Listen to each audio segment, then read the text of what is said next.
खडकामध्ये आपले खूप खूप मनापासून स्वागत आहे। आज आपण बनवणार आहोत अंडा फ्राईड राईस। अगदी साधा सिंपल बनवायचा आहे आपल्याला, कुठलाही वेगळं जास्त साहित्य लागणार नाहीये। सुरुवात करूया। गॅसवरती मी कढई ठेवलेली आहे। 1 चमचा भरून आपल्याला तेल टाकून घ्यायचं आहे। तेल गरम झालंय आपलं छान असं। छोटा 1 चमचा भरून मी जिरं घातलेलं आहे। एक मध्यम आकाराचा मी कांदा कापून घेतलाय, तो टाकून घ्यायचा आहे। कांदा छान मऊ करून घ्यायचा आहे आपल्याला। यात टाकायची आहे एक हिरवी मिरची बारीक कापून घेतलेली आहे। लसूण अद्रकची पेस्ट टाकायची आहे, खलबत्त्यात ठेचून घेतलेलं आहे लसूण अद्रकचा कच्चेपणा घालवण्यासाठी आपल्याला थोडं लसूण अद्रक परतून घ्यायचं आहे चांगलं।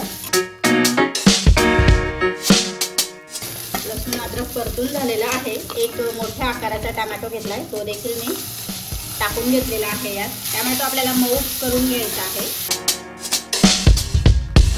यात आपल्याला टाकून घ्यायचे आहेत आता थोडेसे मसाल्यांमध्ये मी लाल मिरची पावडर टाकून घेते, छोटा 1 चमचा, छोटा अर्धा चमचा मी हळद टाकून घेतलेली आहे, छोटा 1 चमचा धना पावडर टाकलेली आहे आणि छोटा 1 चमचा मी बिर्याणी मसाला टाकलेला आहे।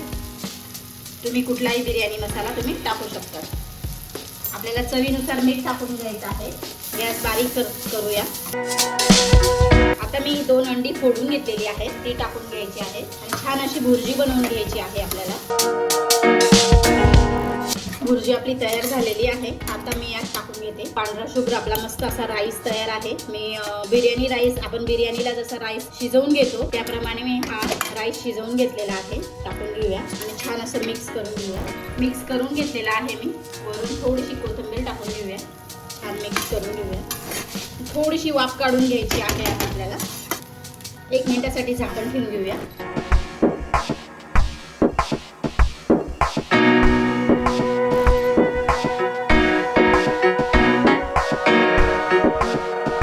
अगदी कमी साहित्यात आणि अगदी गाड्यावर मिळतो तसा आपण फ्राईड राईस बनवलेला आहे। तुम्ही ही रेसिपी एकदा नक्की बनवा। रेसिपी कशी वाटली कमेंट करून सांगायला विसरू नका। रेसिपी आवडली असेल तर लाईक करा, शेअर करा आणि सबस्क्राईब करायला विसरू नका। धन्यवाद।